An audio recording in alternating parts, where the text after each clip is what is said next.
En 1987, une équipe de généticiens de l'Université de Californie publiait un article qui allait changer à jamais notre compréhension des origines humaines. Ils ont analysé l'ADN mitochondrial de 147 femmes venant de différents continents, et ils ont découvert quelque chose qui contredit complètement le récit de la Genèse.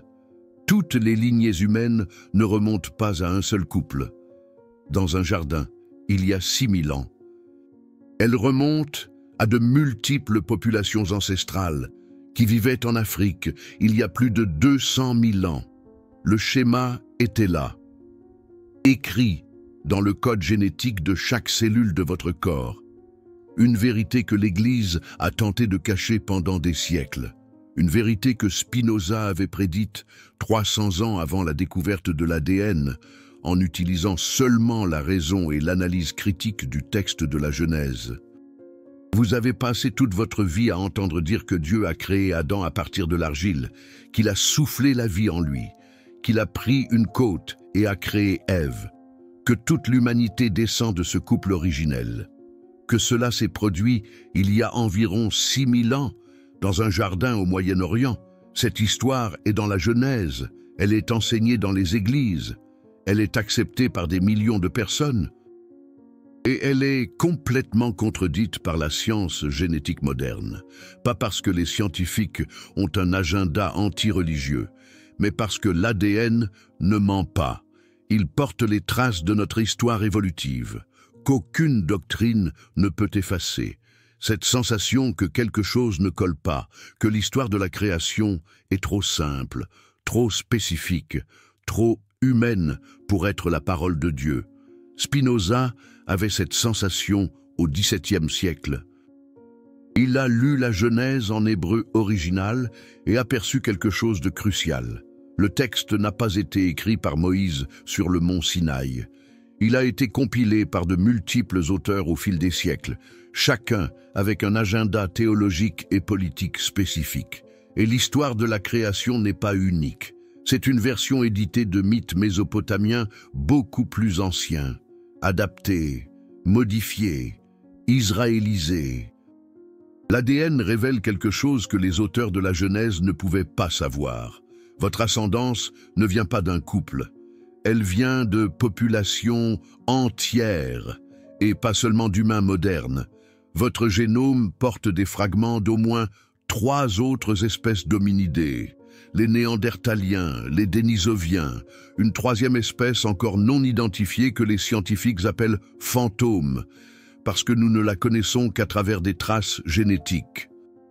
Vous n'êtes pas descendant d'Adam et Ève. Vous êtes une mosaïque de multiples lignées évolutives qui se sont croisées, mélangées, ont survécu et se sont répandues sur la planète pendant des centaines de milliers d'années. Spinoza n'a jamais vu une molécule d'ADN. Il n'avait ni microscopes électroniques, ni séquenceurs génétiques. Mais il a utilisé quelque chose que l'Église craignait plus que toute technologie, la raison, appliquée systématiquement au texte sacré. Il a lu le 1er chapitre de la Genèse et a vu que Dieu crée l'être humain, mâle et femelle, comme acte final de la création. Mais dans le 2e chapitre, Dieu crée Adam en premier, seul. Et ce n'est qu'après qu'il se rend compte qu'il a besoin d'une compagne et crée Ève à partir de la côte. 2 histoires de la création, contradictoires, dans le même livre, séparées par seulement quelques versets. N'importe quelle personne honnête perçoit la contradiction. Mais pendant 2000 ans, des théologiens ont inventé des explications de plus en plus complexes pour harmoniser les textes. Spinoza a dit « Non, l'explication la plus simple est que ce sont 2 traditions différentes, d'auteurs différents, combinées par des éditeurs postérieurs qui ne se sont pas souciés de la contradiction, parce que chaque histoire servait un but théologique. La première montre Dieu créant l'homme et la femme, simultanément, égaux. La seconde montre Dieu créant l'homme en premier, la femme après, subordonnée. Devinez quelle version l'Église patriarcale a préféré mettre en avant. Maintenant vient la partie qui change tout. L'ADN mitochondrial, celui que les généticiens ont analysé en 1987, est hérité seulement par la ligne maternelle. Il passe de mère à enfant sans recombinaison. Cela signifie que vous pouvez remonter votre lignée maternelle en arrière, de générations, de siècles, de millénaires. Et quand les scientifiques ont fait cela avec des personnes de tous les continents, ils ont découvert que toutes les lignées convergent vers des populations qui vivaient en Afrique il y a entre 150 000 et 200 000 ans. Pas une femme, des populations entières. Les médias ont appelé cela l'Ève mitochondriale, un nom horrible qui a causé une confusion immense. Ce n'était pas une femme appelée Ève qui vivait seule dans un jardin. C'était la femme dont la lignée mitochondriale, par hasard, est la seule qui a survécu jusqu'à aujourd'hui. Des milliers d'autres femmes vivaient à la même époque, mais leurs lignées mitochondriales se sont éteintes au fil du temps, par hasard, pas par sélection. Et même cette Ève mitochondriale ne vivait pas à la même époque que l'Adam chromosome Y, l'ancêtre commun le plus récent de la lignée paternelle. Il a vécu environ 100 000 ans après elle. Vous percevez le problème? Si Adam et Ève étaient un couple réel, l'ancêtre mitochondrial commun et l'ancêtre du chromosome Y commun devraient être de la même génération, mais ils ne le sont pas. Ils sont séparés par des dizaines de milliers d'années, parce qu'ils n'ont jamais été un couple. Ce sont seulement des étiquettes statistiques pour les ancêtres communs les plus récents de deux lignées différentes, qui convergent vers des populations ancestrales, et pas vers des individus uniques. Spinoza a prédit quelque chose comme ça, pas avec la génétique, mais avec la logique.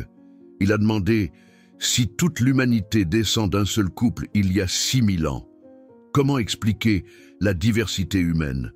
Les différences physiques entre les Africains, les Asiatiques, les Européens, les Amérindiens? L'Église disait la malédiction de Cham. Après le déluge, Noé a maudit son fils Cham, et ses descendants sont devenus noirs. Cette explication raciste a justifié des siècles d'esclavage. Spinoza a dit « absurde ». La diversité humaine prend beaucoup plus de temps à se développer, et l'histoire de Cham est de la propagande politique déguisée en récit divin. Calmez-vous, parce que la prochaine révélation est encore plus perturbante. Entre 2 et 4% de votre génome, si vous avez une ascendance européenne ou asiatique, vient des Néandertaliens. Ce ne sont pas seulement les humains anatomiquement modernes qui ont contribué à votre ADN, ce sont d'autres espèces d'hominidés. Cela signifie que vos ancêtres se sont croisés avec des Néandertaliens, ont eu des enfants H-hybrides. Ces hybrides ont survécu, se sont reproduits et portent des gènes néandertaliens jusqu'à aujourd'hui. Si vous avez une ascendance de l'Océanie, vous avez aussi de l'ADN dénisovien, une autre espèce d'hominidé découverte en 2010 grâce à l'analyse génétique d'un os de doigt trouvé en Sibérie. L'histoire devient encore plus étrange.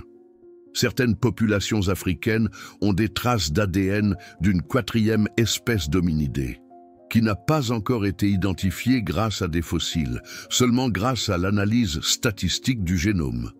Les scientifiques appellent cela une population fantôme. Elle s'est croisée avec des ancêtres humains en Afrique il y a des dizaines de milliers d'années, a laissé des traces génétiques, mais aucun fossile n'a encore été trouvé. Vous n'êtes pas un Homo sapiens pur. Vous êtes un hybride de multiples lignées d'hominidés qui ont coexisté, rivalisé et occasionnellement se sont croisés. La Genèse ne mentionne pas les Néandertaliens, ne mentionne pas les Dénisoviens. Elle ne mentionne pas les populations fantômes. Elle ne parle pas de centaines de milliers d'années d'évolution en Afrique. Elle ne mentionne pas les migrations successives hors d'Afrique, en vagues multiples. Elle ne précise pas que des humains anatomiquement modernes ont coexisté avec au moins 6 autres espèces d'hominidés jusqu'à il y a environ 40 000 ans. Elle mentionne Adam et Ève, un jardin, un serpent, un fruit interdit, une expulsion, une histoire simple, une histoire humaine.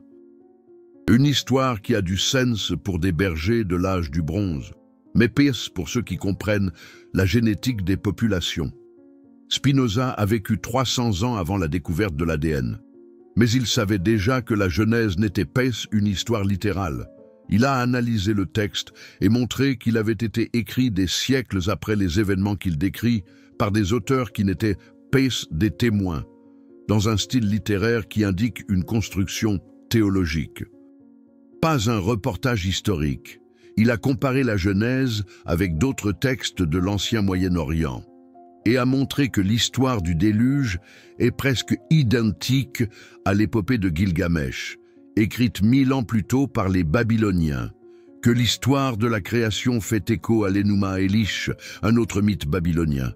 3 personnes ont été excommuniées à Amsterdam au XVIIe siècle pour avoir remis en question l'origine divine de la Genèse. Uriel d'Acosta, qui a dit que la Torah avait été écrite par des hommes, Juan de Prado, qui a nié les miracles et la révélation divine, et Spinoza, qui a appliqué une analyse critique historique systématique à la Bible, et a montré que c'était de la littérature humaine, et non la parole de Dieu. Les 3 excommunications ont été brutales. D'Acosta s'est suicidé après une torture publique. Prado a disparu. Spinoza a survécu, mais il a été isolé, persécuté, et est mort à 44 ans, pauvre et seul. Pourquoi une telle peur de l'analyse rationnelle de la Genèse? Parce que si la Genèse n'est pas la parole littérale de Dieu, alors la doctrine du péché originel s'effondre. Et si le péché originel s'effondre, à quoi sert la rédemption par le Christ?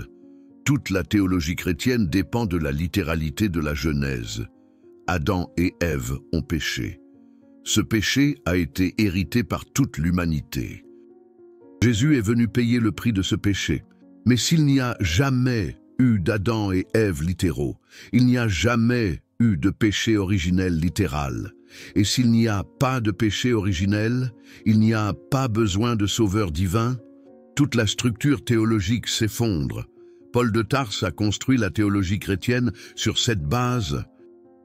Il a écrit dans l'Épître aux Romains: « C'est pourquoi, comme par un seul homme, le péché est entré dans le monde, et par le péché la mort, et ainsi la mort s'est étendue sur tous les hommes, parce que tous ont péché. » Par un homme, Adam. Paul a traité Adam comme une figure historique réelle, et pendant 2000 ans, l'Église a insisté sur le fait qu'il l'était. Mais la génétique dit non. Il n'y a jamais eu 2 individus dont toute l'humanité descend. Il y a toujours eu des populations, gardez ça en tête, parce que ça prendra tout son sens quand nous arriverons à la révélation finale sur la façon dont l'Église a réagi quand les scientifiques ont commencé à découvrir ces vérités et ce qu'ils ont fait pour essayer de supprimer la connaissance qui menaçait son autorité théologique fondamentale. La résistance de l'Église à la science génétique a des précédents historiques. Quand Darwin a publié L'origine des espèces en 1859, la réaction a été immédiate et brutale. L'évêque Samuel Wilberforce a organisé un débat public à Oxford en 1860, spécifiquement pour détruire la théorie de l'évolution. Il n'avait pas d'argument scientifique. Il n'avait que sarcasme et un appel à l'autorité biblique.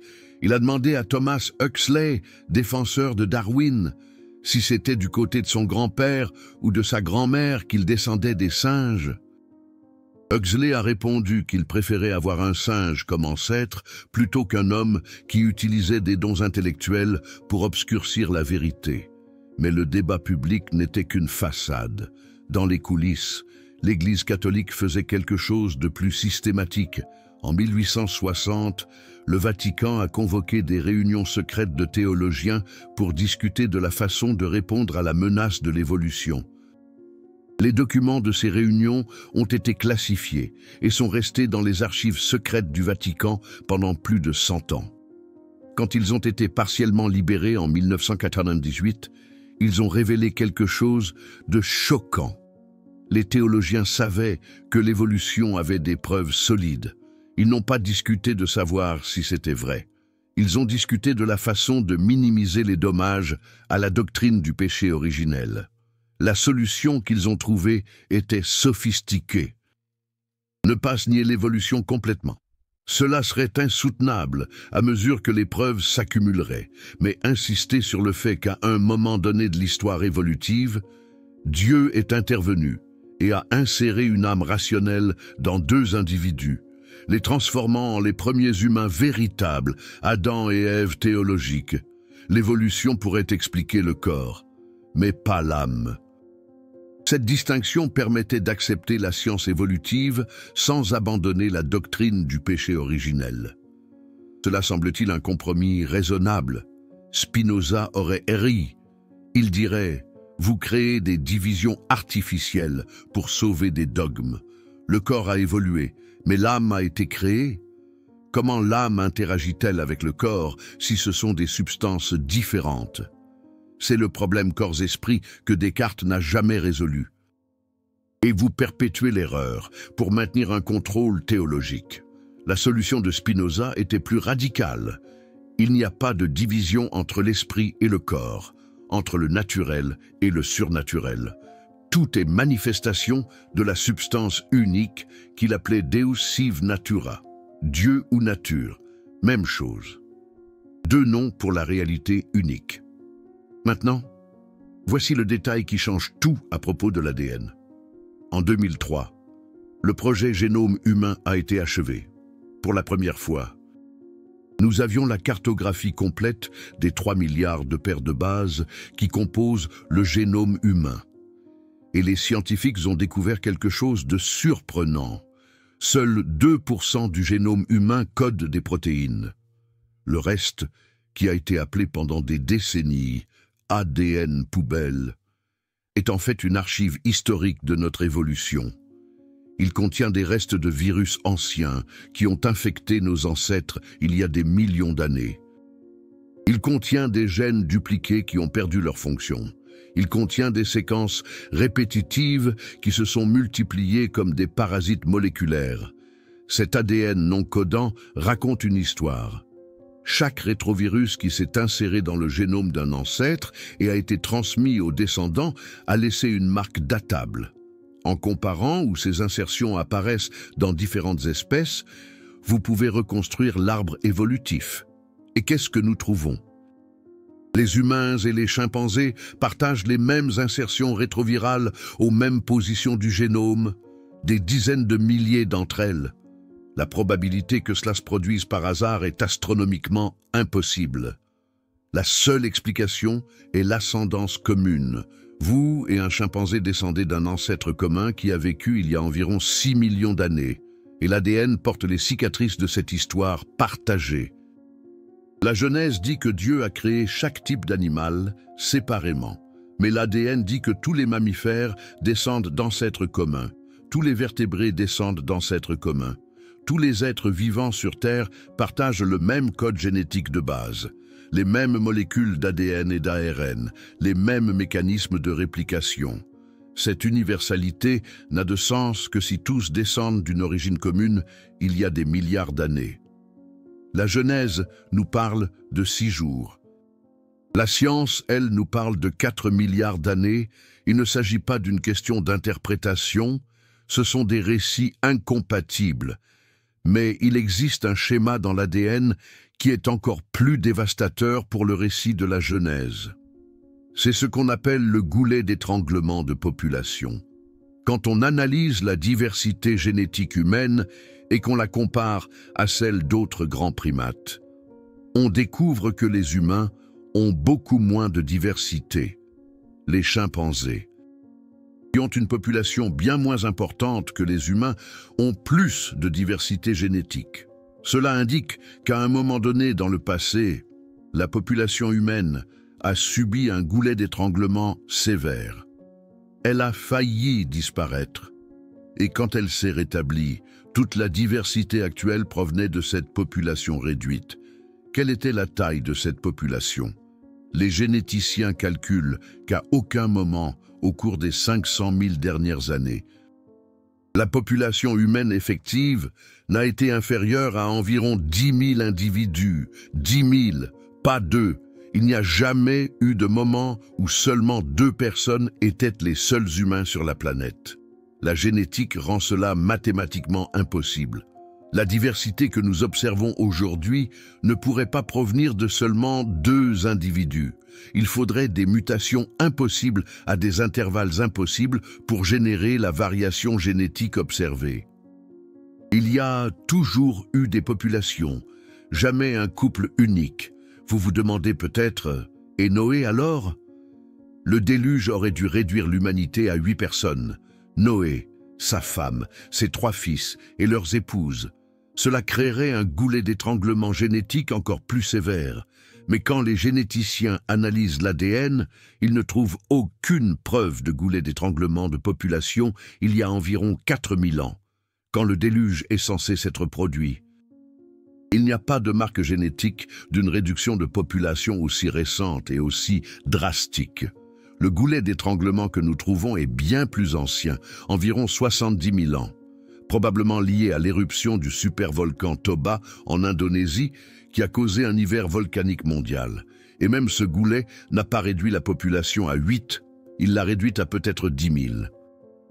Spinoza a analysé l'histoire du déluge et a trouvé des problèmes logiques qu'aucun apologiste n'a réussi à résoudre. Comment Noé a-t-il collecté des animaux de continents qu'il ne savait pas qu'ils existaient? Comment a-t-il nourri des carnivores pendant 40 jours sans qu'ils ne mangent les autres animaux? Comment a-t-il évacué des tonnes d'excréments produits par des milliers d'animaux? Comment tous les animaux ont-ils migré vers leurs habitats originaux après le déluge, laissant Noé sur le mont Ararat? L'histoire a du sens comme un mythe moral sur le jugement divin et un nouveau commencement. Elle n'a pas de sens comme une histoire littérale.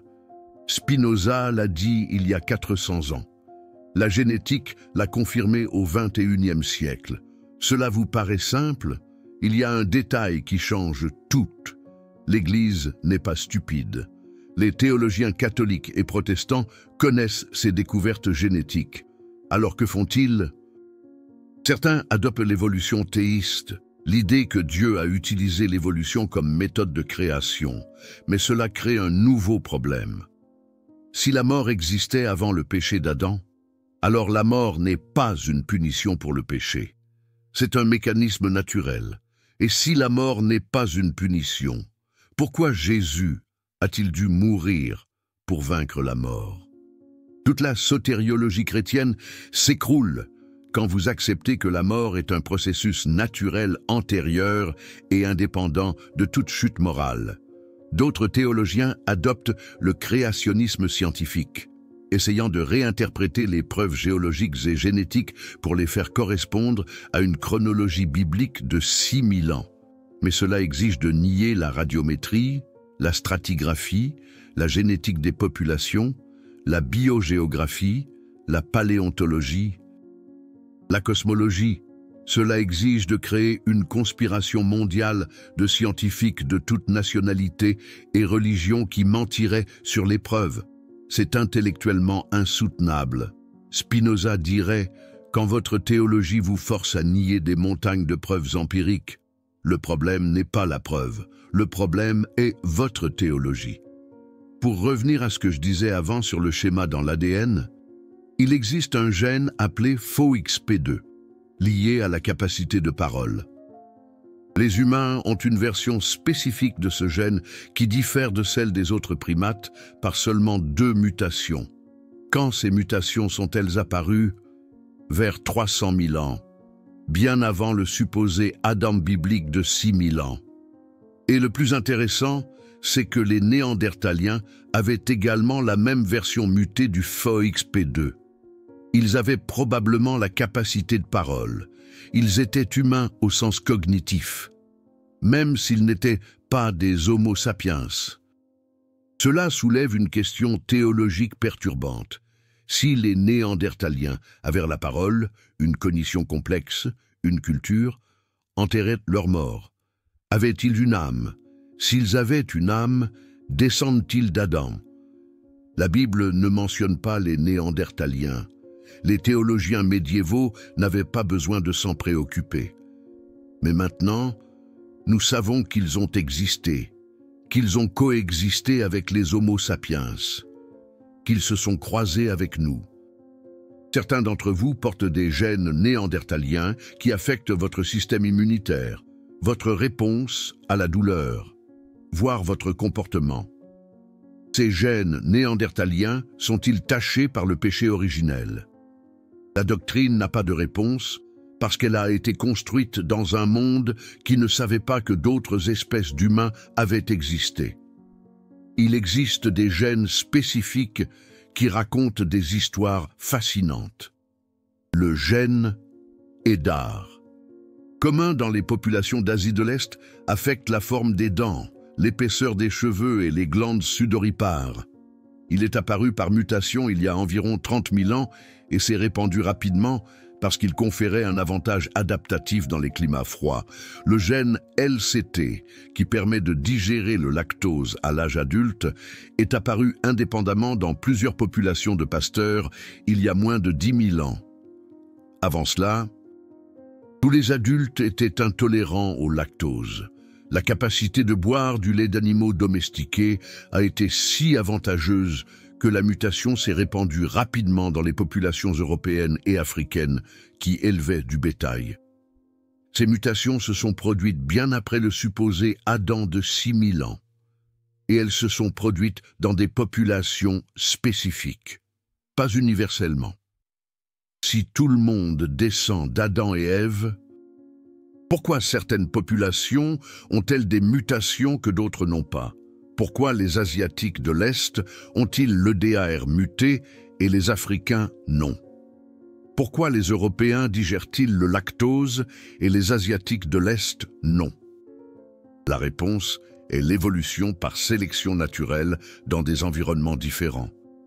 Les populations se sont séparées, ont migré vers des régions avec des climats et des ressources différents, ont développé des adaptations locales.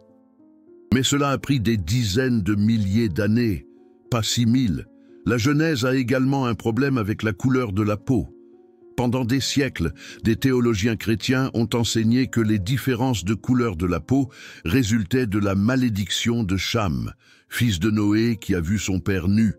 Noé l'a maudit en disant que ses descendants seraient des serviteurs.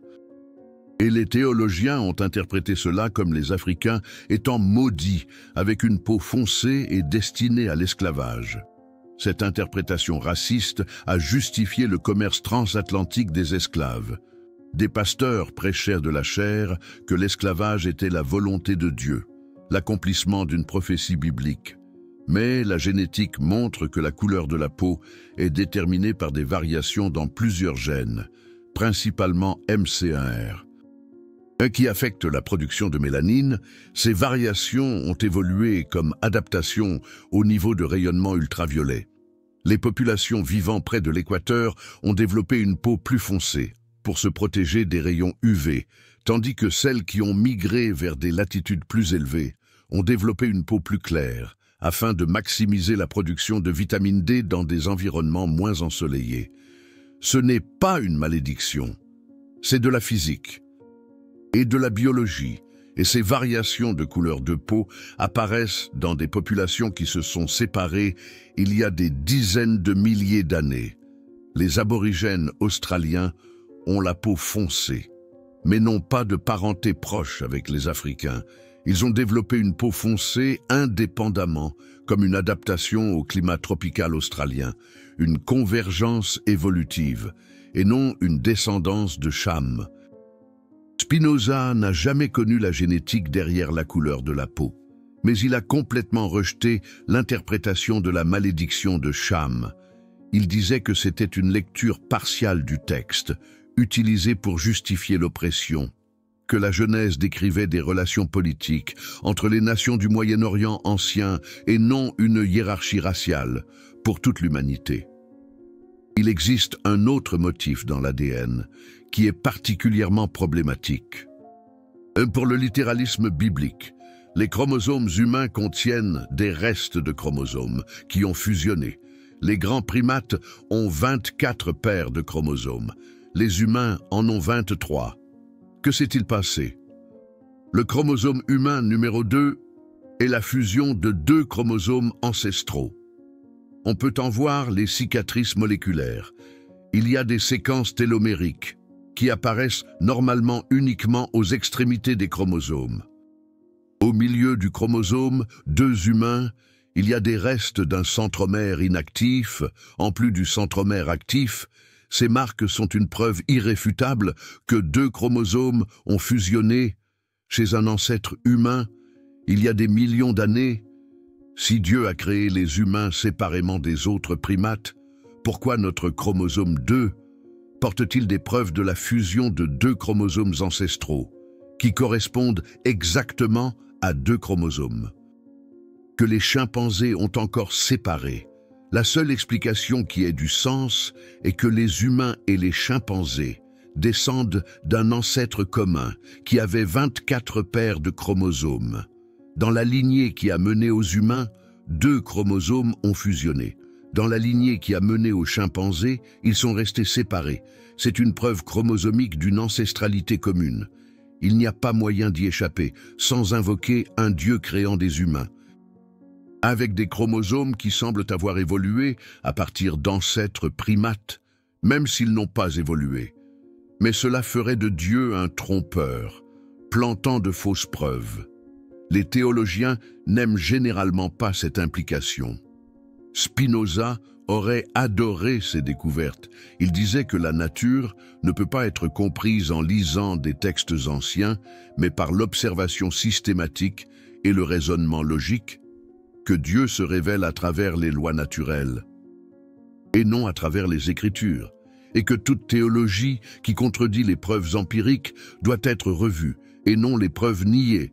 Il appliquait cela à la physique de son époque, rejetant les miracles, qui violaient les lois naturelles. S'il vivait aujourd'hui, il l'appliquerait à la génétique, rejetant le littéralisme biblique, qui contredit les lois de l'hérédité et de l'évolution.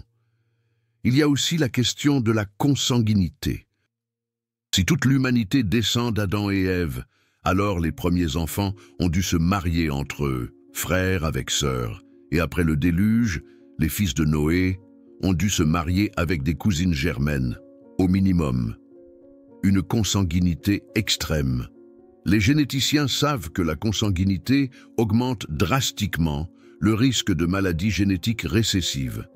Si une population commençait avec seulement 2 individus, ou seulement 8, après un goulet d'étranglement de population, comme le déluge, la charge de mutation délétère augmenterait rapidement. La population entrerait probablement dans une spirale d'extinction, par dépression de consanguinité. Mais l'humanité a, malgré une diversité génétique relativement faible, une diversité suffisante pour éviter les problèmes de consanguinité à l'échelle mondiale. Cela n'est possible que si la population n'a jamais été aussi petite que 2 ou 8 individus. Les petites populations laissent des signatures génétiques spécifiques, perte d'allèles rares, augmentation de l'homozygotie, déséquilibre de liaisons étendues. Lorsque les généticiens analysent les génomes humains, ils ne trouvent pas ces signatures de goulets d'étranglement extrêmes récents.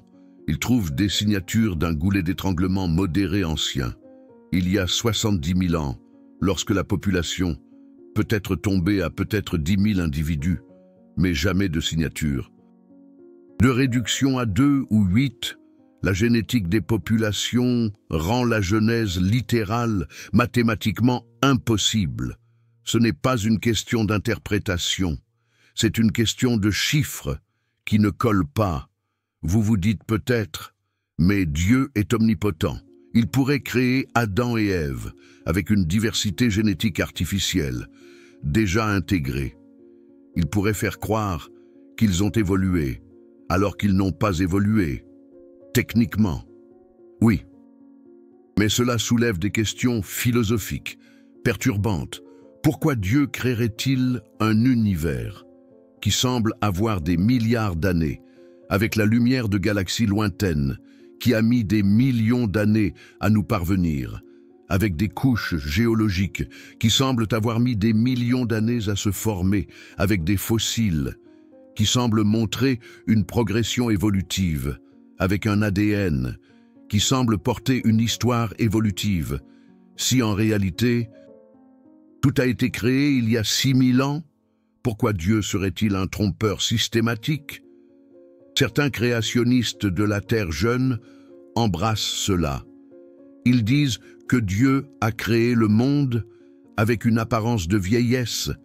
Il a créé la lumière des étoiles lointaines, déjà en transit. Il a créé les fossiles, déjà dans le sol.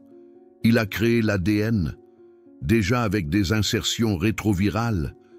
Mais Spinoza dirait, vous êtes en train de faire de Dieu un trompeur cosmique, créant de fausses apparences pour tester votre foi. Ce n'est pas de la théologie, c'est de la paranoïa institutionnalisée. L'explication la plus simple, qui ne nécessite pas un Dieu menteur, est que l'univers a réellement des milliards d'années. La Terre a réellement des milliards d'années. La vie a réellement évolué pendant des milliards d'années. Et la Genèse est un mythe de création, d'une culture de l'âge du bronze, et non une cosmologie littérale. Vous venez de découvrir des vérités sur vos origines qui ont été cachées, non pas intentionnellement par une conspiration, mais structurellement, parce que la théologie a été construite sur une cosmologie dépassée. Ces découvertes ont coûté à Spinoza, toutes.